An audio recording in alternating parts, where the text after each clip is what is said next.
खरं तर हे बारवी धरणातून जे MIDCच्या मालकीचे आहे त्या धरणातून ठाणे महानगरपालिका, नवी मुंबई, कल्याण, डोंबिवली, उल्हासनगर, मीरा भाईंदर, बदलापूर, अंबरनाथ, मुरबाड, शहापूर ह्या सगळ्या महानगरपालिका आणि तालुक्यांना पाणी पुरवठा होतो. परंतु आपल्याला माहिती आहे की आता अल निनोचं वर्ष आहे आणि पाऊससुद्धा लांबलेला आहे.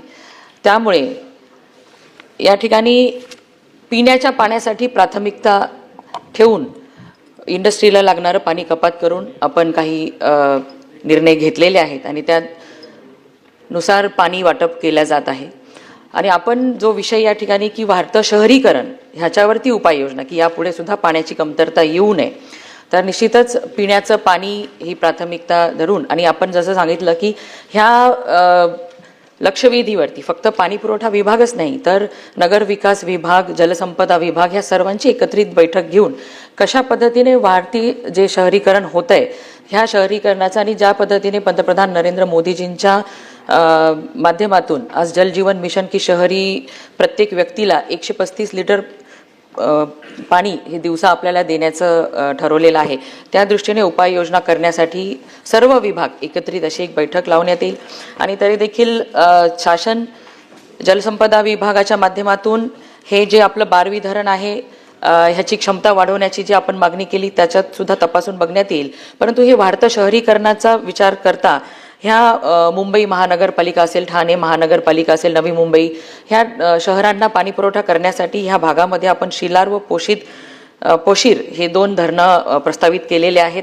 आणखीनही जशी मागणी वाढेल, जशी लोकसंख्या वाढेल त्या दृष्टीने जलसंपदा विभागाच्या माध्यमातून पिण्याच्या पाणी आणि पाणी इंडस्ट्रीयलसाठी जे पाणी वापरासाठी लागतं त्यासाठी पाण्याची क्षमता वाढवण्याचा निर्णय शासन त्याच्यावरती निर्णय करत आहे. आणि येणाऱ्या दिवसांमध्ये ह्याच्यावरती काय काय कारवाई होईल हे आपल्या सर्वांना कळवण्यात येईल.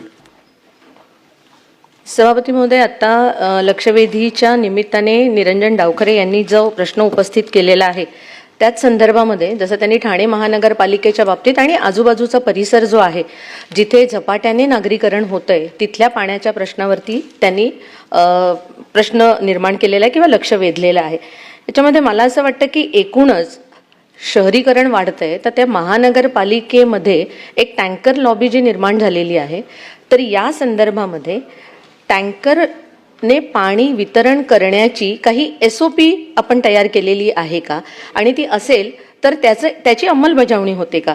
अनेक गोष्टी आहेत त्याच्यामध्ये, जसं GPS आहे, भराव केंद्राचं मीटरिंग आहे किंवा OTPने पडताळणी आहे.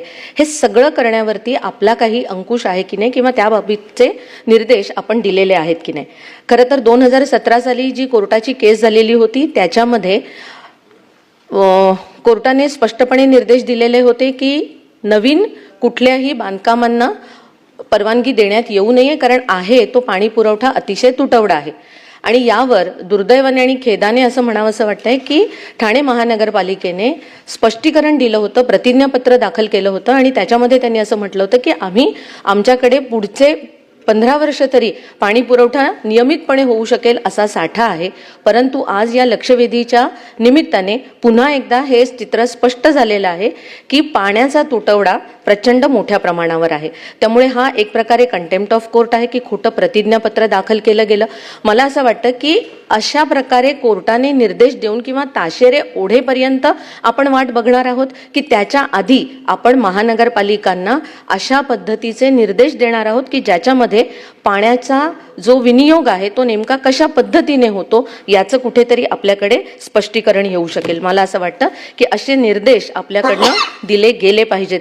यामध्ये आणखीन एक, जसं बारवी धरणाचा विषय निघाला त्याच्यामध्ये अजून एक खरं तर 2022 साली माननीय मुख्यमंत्री देवेंद्रजी यांच्या पुढाकाराने एक भावली धरणाची योजना देखील मंजूर झालेली होती. त्याच्यावर आधारित असणारी 97 गावं आणि 259 वाड्यापाड्यांपर्यंत पाणी पुरवठा होणार होता.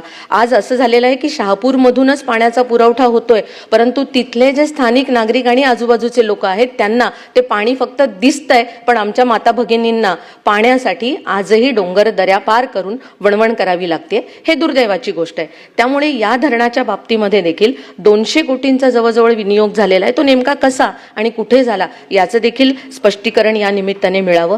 याच्यामध्ये जवळजवळ 254 किलोमीटर पाईपलाईन आपण तिथे टाकणार होतो, त्याच्यापैकी नेमकं किती पाईपलाईनचं काम पूर्ण झालेलं आहे याचं देखील स्पष्टीकरण मिळावं.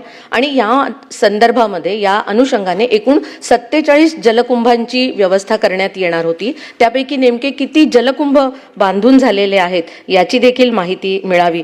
पूर्णपणे गुरुत्वाकर्षणावर अवलंबून असलेली अशी ही योजना आहे, नाविन्यपूर्ण आहे. त्यामुळे अशा योजनांच्या माध्यमातून पंपिंग नसल्यामुळे तिथे विजेची देखील बचत होणार आहे. त्यामुळे याच्या अशा पद्धतीचा हा नाविन्यपूर्ण प्रयोग आहे, त्याच्यातून लाभ होणार आहे. पण तरी देखील 2023 सालापासून ही योजना जवळजवळ बंद पडलेली आहे. तर त्या बाबतीतलं देखील जे स्पष्टीकरण आहे ते द्यावं, कारण हा अत्यंत गंभीर विषय आहे. वाढत्या शहरीकरणाला पाण्याच्या तुटवड्याला तोंड द्यावं लागतंय, नागरिकांचे हाल होत आहेत. केंद्र शासनाकडून, राज्य शासनाकडून मोठ्या प्रमाणावर निधी उपलब्ध करून दिला जातोय, तरी देखील खाली नागरिकांना मात्र या संदर्भातला त्रास सहन करावा लागतोय.